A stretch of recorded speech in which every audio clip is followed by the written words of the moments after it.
तुम्हें बहुत ज्यादा जल्दी है शायद, आराम से।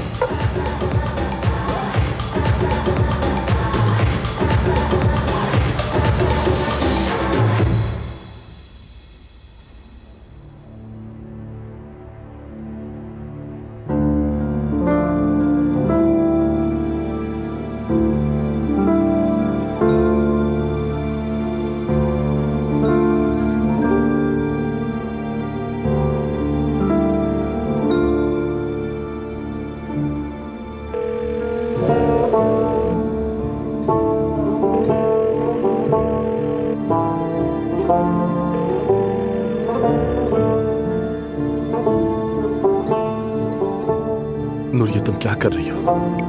मैं तुम्हारी मिन्नत करता हूँ, रिश्ता खत्म न करो। मैं तुमसे मोहब्बत करता हूँ।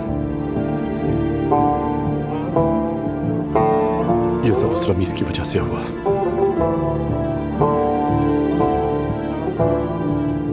अगर वो ना आया होता तो हम ये सब कुछ ना देख रहे होते। लेकिन मैं इस मामले को जाने नहीं दूंगा।